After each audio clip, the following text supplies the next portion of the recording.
দূরত্ব সবসময় আলাদা করে না, কখনো কখনো মানুষকে নিজের ভেতরের সত্যি সামনে দাঁড় করায়, যাকে ছাড়া থাকা যায় না। তার অনুপস্থিতিতেই সবচেয়ে বেশি বোঝা যায় তার মূল্য। হ্যালো বন্ধুরা, আমি রোকসানা, আর তোমরা আছো তোমাদের ভালোবাসার গল্পঘর রোকসানাস লাইফ ক্যানভাসে। আজ আমরা শুনব সালমা চৌধুরী লেখা আমৃত্যু ভালোবাসিতকে উপন্যাসের ৭৬তম পর্ব। চলো আজকের গল্পে হারিয়ে যাই। পর্ব নাম্বার ৭৬। আবিরের আর্তনাদ শুনে মেঘ আবিরের বুক থেকে মাথা উঠিয়ে বিস্মিত নয়নে আবিরের মুখের পানে তাকিয়েছে। পূর্ণিমার চাঁদের আলোতে মেঘের দুধে আলতা আদলে গাল বেয়ে গড়িয়ে পড়া পানির দাগগুলো মুক্তার ন্যায় চকচক করছে। মেঘের বিষণ্ণ চিত্তে নৈসর্গিক পুলক নিরূপণ হচ্ছে।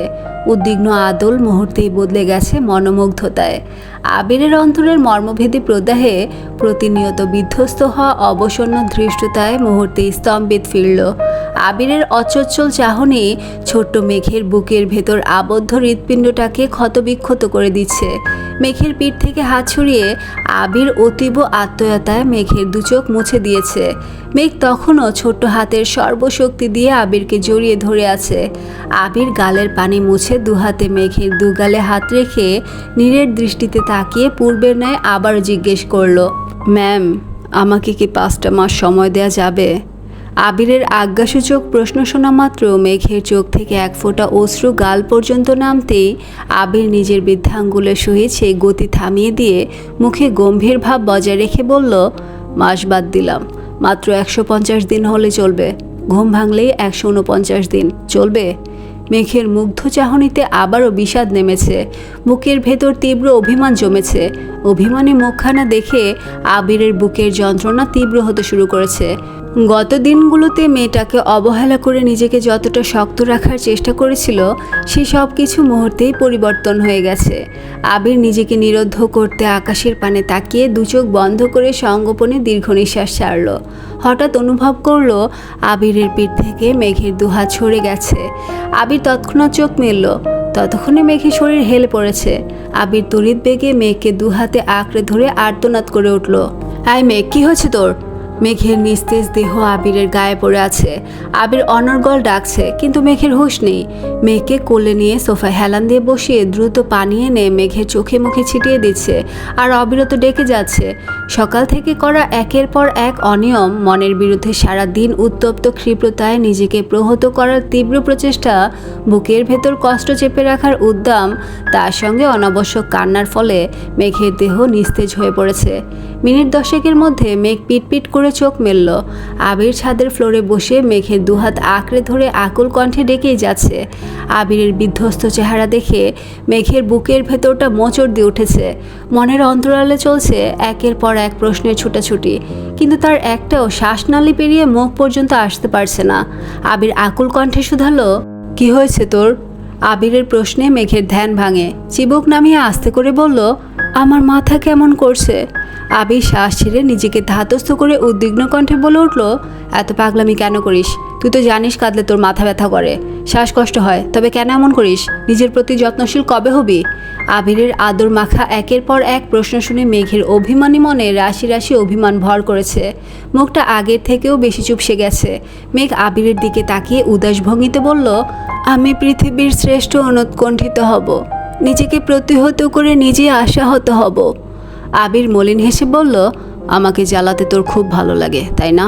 মেঘ না চাইতেও ক্ষীণ হাসল, তবে হাসিটা পূর্বের ন্যায় প্রাণহীন। আবির ঠান্ডা কণ্ঠে হুমকি দিল, আমি যাওয়ার পর যদি কোনোভাবে শুনতে পারি যে তুই স্ব-ইচ্ছায় নিজেকে নিজে আহত করেছিস, তাহলে এই আবিরকে আর পাবি না। চুপচাপ রুমে যা। মেঘ নিরাশ হয়ে বলল, আমি রুমে যাব না। আবির ফ্লোর থেকে উঠে ট্রাউজারের ধুলো ঝেড়ে ব্যস্ত ভঙ্গিতে জিজ্ঞেস করল, রুম পর্যন্ত দিয়ে আসতে হবে? মেঘ আকাশের পানে তাকিয়ে উষ্ণস্বরে বলল, চাঁদটা খুব সুন্দর, তাই না? আবির আর চোখে চাঁদের পানে তাকিয়ে মুখের গম্ভীর ভাব সরিয়ে মেকিস্বরে বলল, তোর থেকে বেশি না। মেঘ মলিন হেসে স্বাভাবিক কণ্ঠে বলল, যে অনলের উত্তাপে সদাই ঝলসে যাচ্ছি, সেই অনলে ঘি নাই বা ঢাললেন। আমি উন্মাদ হতে পারি, তবে বিবশ নয়। আবির মেঘের পাশে সোফায় বসে নিজের হাঁটুতে দুহাতের ভর ফেলে মাথা নিচু করে ফ্লোরের দিকে তাকিয়ে তপ্তস্বরে বলে উঠল, এজন্যই আমি বাসায় কিছু বলতে চাইনি। ভেবেছিলাম ওইখানে পৌঁছে ফোন করে জানাবো, কিন্তু আব্বু জানিয়ে দিয়ে সব কিছু এলোমেলো করে দিয়েছে। মেঘ কপাল গুটিয়ে সূক্ষ্ম নেত্রে আবিরের দিকে তাকিয়ে আর্তনাদ করে উঠল, আপনি আমায় না জানিয়ে চলে যেতে পারতেন। হয়তো। মেঘ দুহাতে আবিরের বাহু শক্ত করে ধরে আবিরের শক্তপোক্ত বাইশেপে মাথা এলিয়ে মিনমিন করে বলে, আপনি বড্ড নিষ্ঠুর। আবির আর চোখে চেয়ে বলল, তাহলে নিষ্ঠুর মানুষটার পাশে বসে আছিস কেন? রুমে চলে যা। মেঘ অনুজ্ঞ কণ্ঠে জবাব দিল, নিষ্ঠুর মানবের নিষ্ঠুরতা আমায় বন্দি করে ফেলেছে, আমি এখন কি করব? আবির মোলায়েম কণ্ঠে বলল, নিষ্ঠুর মানবের জন্য প্রতীক্ষা করবি। আবির একটু থেমে আবারও বলল, শোন, আমি চাই না আমার অবর্তমানে তুই নিজের উন্মুক্ত মনটাকে বন্দি করে নিজেকে কষ্ট দেস। তোর জীবন যেভাবে চলছিল সেভাবেই চলবে।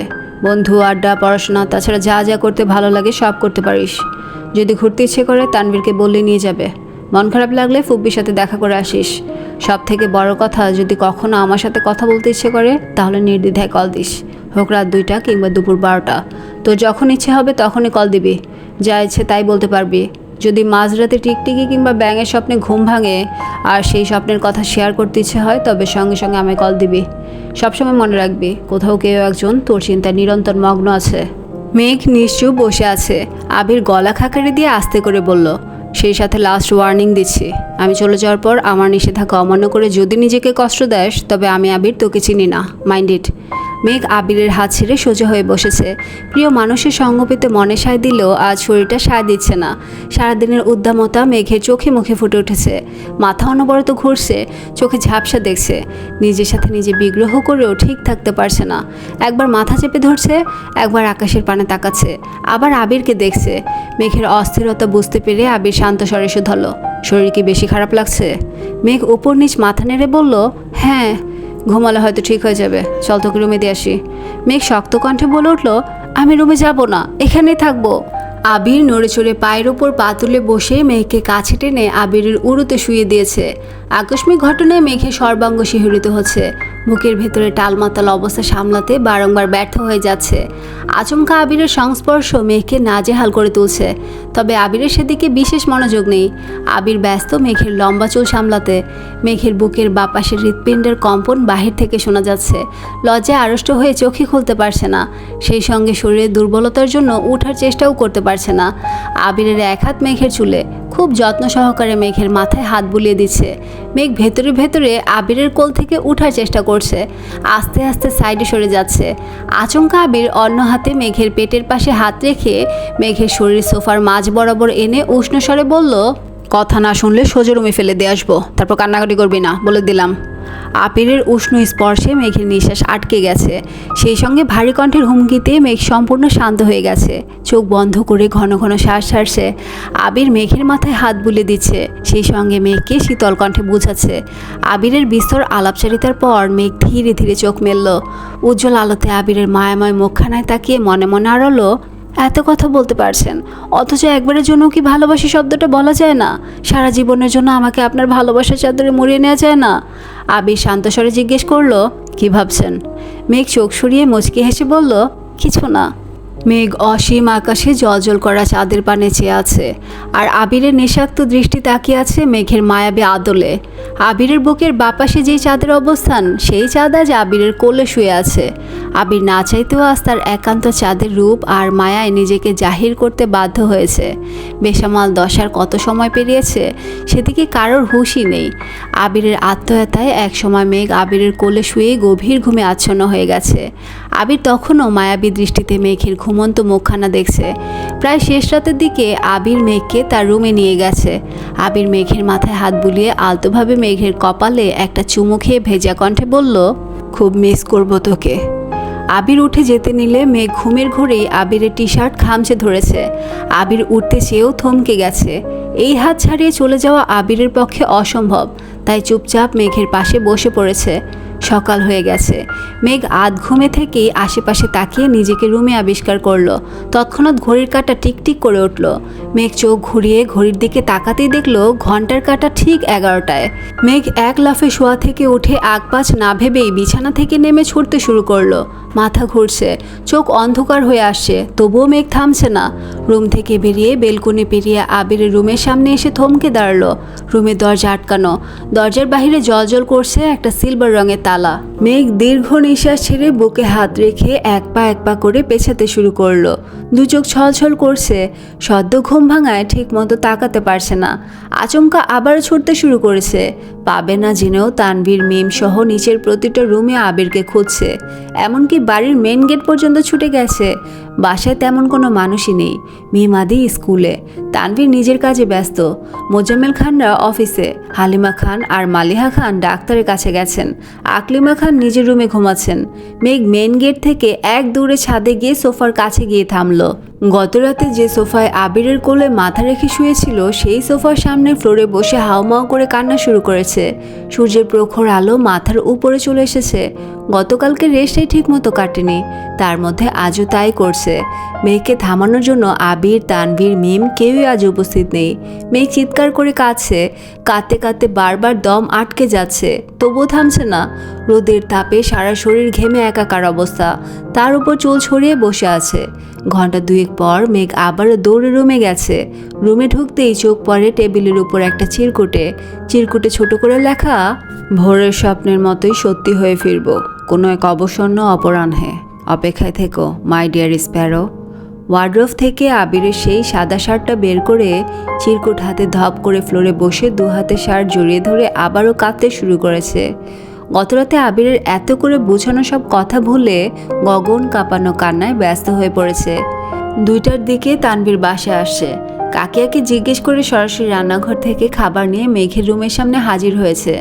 দরজায় ডাকতেই মেঘ আবিরের শার্টটা বালিশের নিচে লুকিয়ে চোখে মুখে পানি দিয়ে মুখ মুছতে ব্রাশ হাতে নিয়ে দরজা খুলে দিল। তানভীর ভ্রুকুচকে গম্ভীর কণ্ঠে জিজ্ঞেস করলো, মাত্র উঠছিস? হ্যাঁ। ঠিক আছে, ফ্রেশ হয়ে আয়। মেঘ হাত মুখ ধুয়ে আসতেই তানভীর ভাতের প্লেট এগিয়ে দিয়ে বলল, খেয়ে নে। খিদে নেই, পরে খাবো। তানভীর চোখ গোল গোল করে তাকাতেই মেঘ চিবুক নামিয়ে ফেলেছে। তানভীর শক্ত গলায় আবারও বলল, তোর মুখে না শুনতে সব কাজ ফেলে বাসায় আসিনি আমি, দেখি হা কর। খাওয়ানো শেষে যাওয়ার সময় মেঘ উদ্বিগ্ন কণ্ঠে শুধারল, আবির ভাই কখন গেছেন? সকালে। মেঘ স্তব্ধ হয়ে বসে আছে। তানভীর চলে গেছে। মেঘ কিছুক্ষণ বসে থেকে দরজা বন্ধ করে বালিশের নিচ থেকে আবিরের শার্ট বের করে আবারও কান্না শুরু করেছে। মিম স্কুল থেকে ফিরেই মেঘকে দেখতে আসছে। মেঘ তখনও ফুপিয়ে কাঁদছে। প্রচণ্ড মাথা ব্যথায় মেঘের চেহারা ঘুটঘুটে অন্ধকার হয়ে গেছে। চোখ মেলে ঠিকমতো তাকাতেও পারছে না। মিমকে জড়িয়ে ধরে আবারও কাঁদতে শুরু করেছে। সেই 11টা থেকে চলছে মেঘের নিরবধি কান্না, কখনো বেশি কখনো বা কম। ঘড়ির কাঁটা থমকে আছে সূর্যাস্তের পূর্ব মুহূর্তে। কিছু অনুভূতিহীন শব্দ এখনও বুকের ভেতর চাপা পড়ে আছে, যা কান্নার রূপে প্রতিনিয়ত বুক খুঁড়ে বেরিয়ে আসে। বেলকনির দেয়ালে পিঠ ঠেকিয়ে নীরের দৃষ্টিতে তাকিয়ে আছে দূর আকাশের পানে। দু চোখ রক্তাভ হয়ে আছে। শরীরের ভেতরে ধীরে ধীরে বাসা বাঁধছে এক অজ্ঞাত অতষ্টি। গতকাল থেকে আজ অবধি যে ঝড় মেঘের মনের উপর দিয়ে চলেছে তার কোনো অন্ত নেই। রাত পেরিয়ে সকাল হয়ে গেছে। আবির ঠিকঠাক মতো পৌঁছেই মেসেজ করে জানিয়েছে। গভীর রাত ছিল বলে কাউকে কল দেয়নি। সকাল দিকে একের পর এক কল দিচ্ছে, কিন্তু বাসার কেউ কল রিসিভ করছে না। এমনকি তানভীরও কল রিসিভ করছে না। কিছুক্ষণের মধ্যেই আবিরের শরীর ঘামতে শুরু করেছে। বুকের ভেতর অজানা ভয় কাজ করছে। আকপাস না ভেবেই কল দিল আলী আহমদ খানের নাম্বারে। আলী আহমদ খান কল রিসিভ করে শান্তস্বরে জিজ্ঞেস করলেন, কখন পৌঁছালে? সব কিছু ঠিকঠাক আছে? তুমি সুস্থ আছো? রাতে আসছি। জি আলহামদুলিল্লাহ। কিন্তু বাসার কেউ আমার কল রিসিভ করছে না কেন? আলী আহমদ খান গম্ভীর কণ্ঠে জবাব দিলেন, বাসায় কেউ না থাকলে কল রিসিভ করবে কিভাবে? কোথায় গেছে সবাই? হাসপাতালে। আবির উদ্বিগ্ন কণ্ঠে বলল, কেন, কার কি হয়েছে?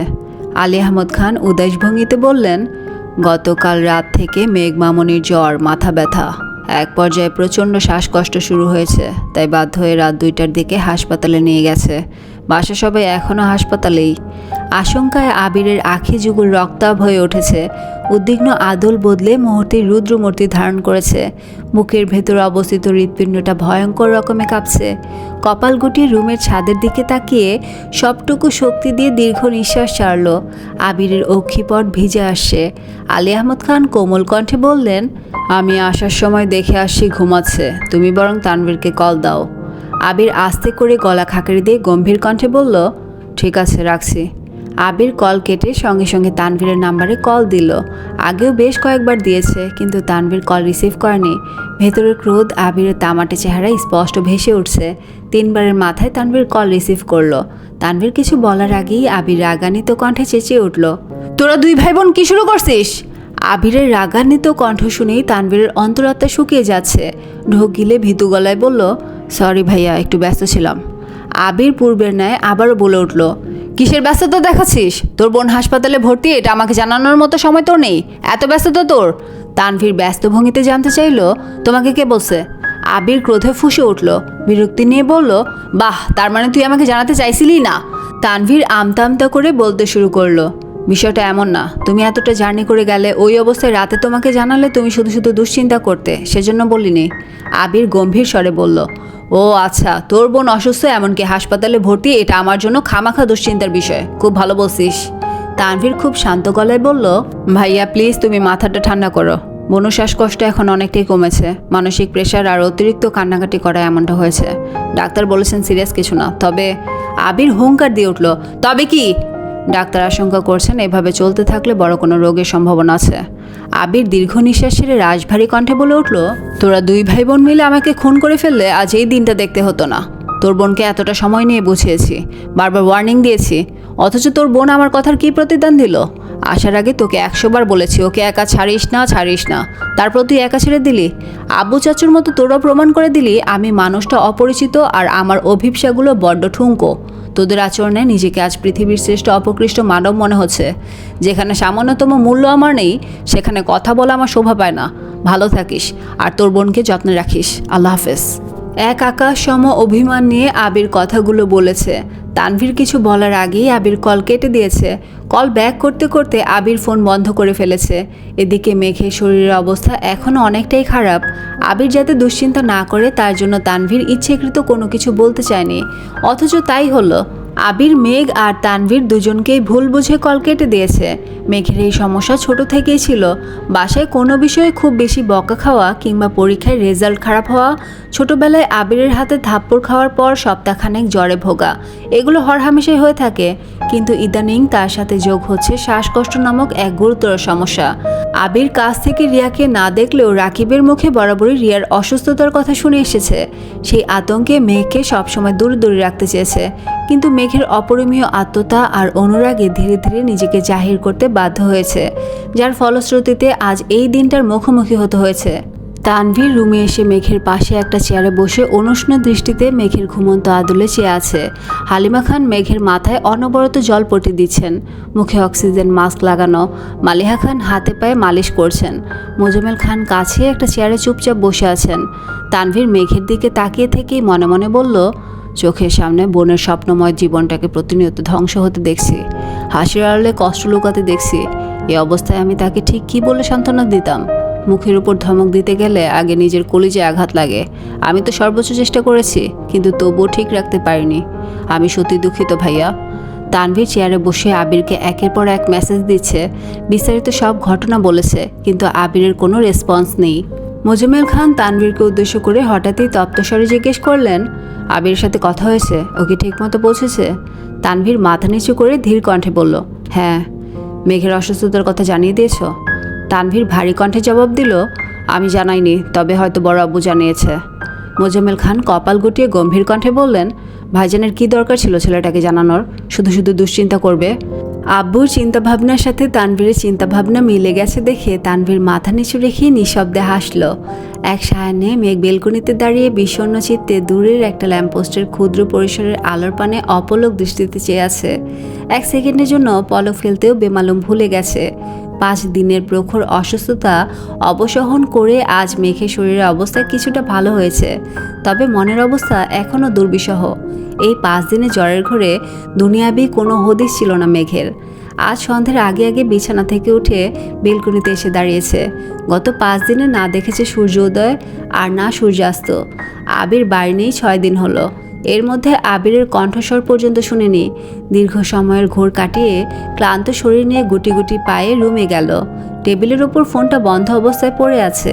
মেঘ ফোনটা চার্জে দিয়ে আবারও শুয়েছে, কিছুক্ষণ পরেই হালিমা খান রুমে আসছেন। ওনার খানিক বাদে মোজাম্মেল খানও মেয়ের পছন্দ মতো বেশ কিছু খাবার নিয়ে আসছেন। মেঘ মোটামুটি সুস্থ হয়েছে শুনে একে একে সবাই রুমে হাজির হয়েছে। সবার দৃষ্টি এক মেঘেতে স্থির হয়ে আছে। ইদানিং তানভীরও বেশিরভাগ সময় বাসায় থাকার চেষ্টা করে।